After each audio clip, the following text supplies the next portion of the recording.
السلام عليكم ورحمة الله وبركاته. عاملين ايه يا حبايبي؟ وحشتوني جدا جدا، يا رب ما تحرمش منكم ولا من مشاهداتكم ابدا. اللهم صل وسلم على سيدنا محمد عليه افضل الصلاة والسلام. صلوا على النبي يا جماعة. وتعالوا بقى النهاردة كده خدكم جولة في اسماعيلية الجميلة. اوريكم الاماكن اللي ممكن تخرجوا فيها، واعرفكم اماكن جديدة. يعني احنا كنا خارجين وبناخد لفة كده بالعربية، فقلت اما اصور لكم واوريكم الاماكن الجديدة. طبعا أنا كل ما بروح مكان جديد بحب اصور لكم، عشان مثلا اللي بيبقى اول مرة يروح البلد دي يبقى عارف فيها اماكن ايه، وفين الاماكن اللي بتخرج فيها، وشكل الاماكن يعني. ديت الحتة ديت، اللهم صل على النبي. يعني اللي هي الجناين اللي بتبقى في اول البلد، اللي هي بتبقى قبل الموقف كده يعني. دي بره اسماعيليه، مش بره اسماعيليه، هي في اسماعيليه. وانتوا رايحين كده على طريق الجامعه القديمه. الطريق ده كله بقى اللي هو كافيتريات وكافيهات،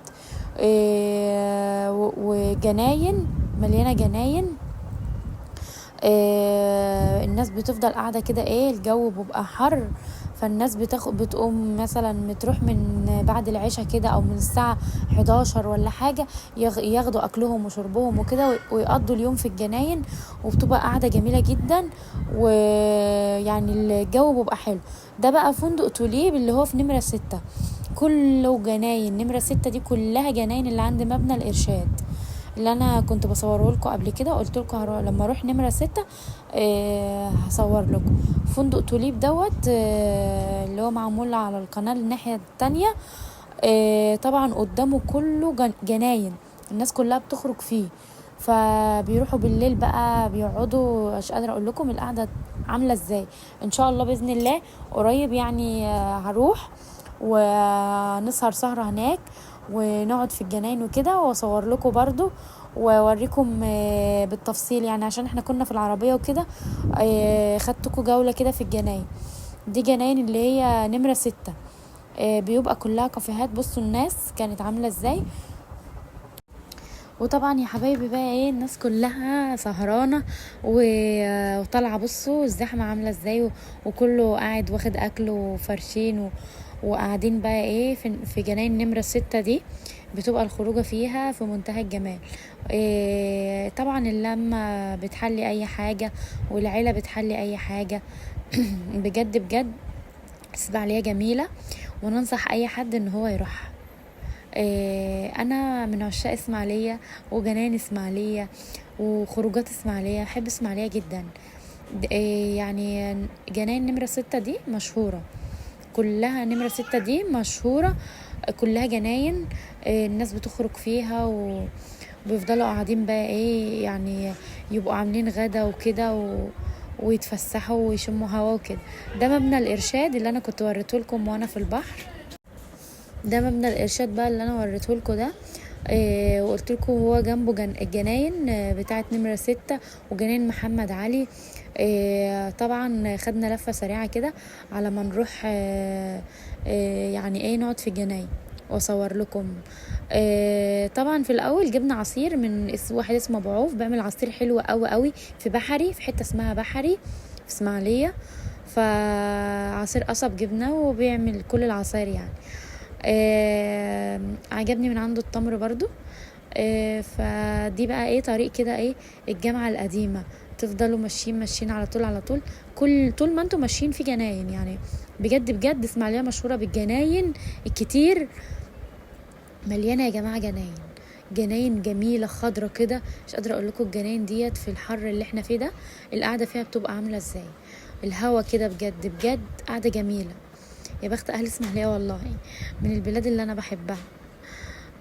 طبعا بقى مش هنسى اقول لكم ان انتوا لو اول مره تشوفوا قناتي، حطوا اللايك ودوسوا اشتراك للقناه وفعلوا الجرس وحطوا كومنت جميل كده زيكم، علشان احس ان انا بعمل حاجه مفيده وحاجه كويسه. شجعوني يا جماعه باللايك بالله عليكم. عايزه بقى الفيديو دوت يوصل لاكبر عدد لايكات، علشان احس كده ان انا مش نايمه. صحصحوني كده يا جماعه. مستنيه طبعا اشتراككم ولايكاتكم.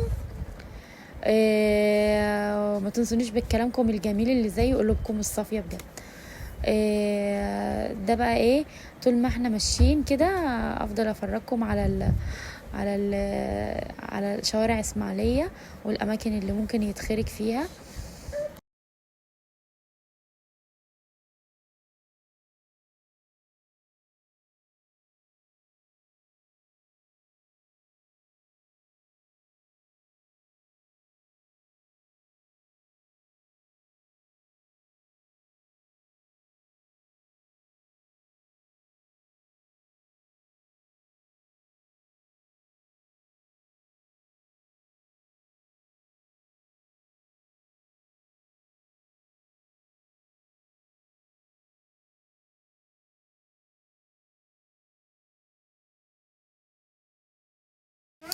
ده بقى يا حبايب قلبي شارع اسمه شارع العشريني، مشهور قوي قوي في اسماعيليه، يعني كل حاجه موجوده في الشارع ده.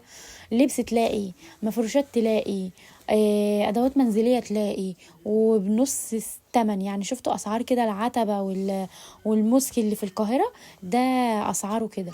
يعني انا ان شاء الله بكره هروح فيه واخدكم جوله واوريكم الاسعار. اسعاره حلوه قوي واسعاره مناسبه، وفي كل حاجه ممكن تتخيلوها. يعني اسمه شارع العشريني في اسماعيليه.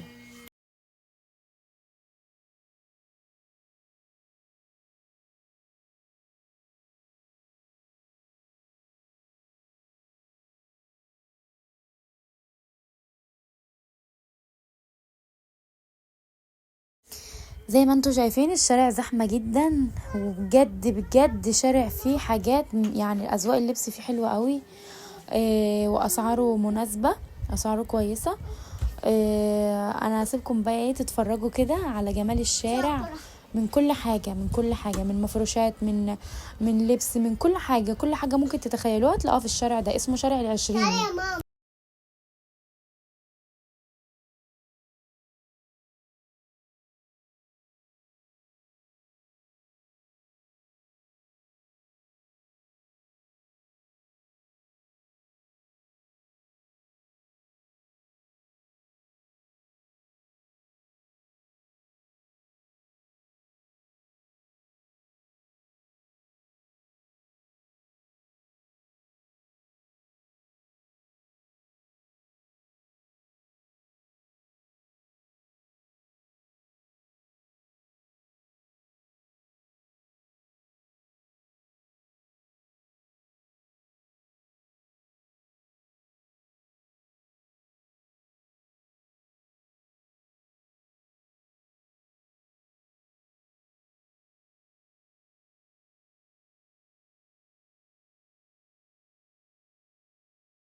طبعا زي ما قلت لكم، دوت اهوت شارع العشريني كله بقى ايه كده. خلاص هنلف بقى ايه ونطلع على الفيلاجات زي اللي كنت مصورها لكم قبل كده. وقفنا في الاشاره وكده.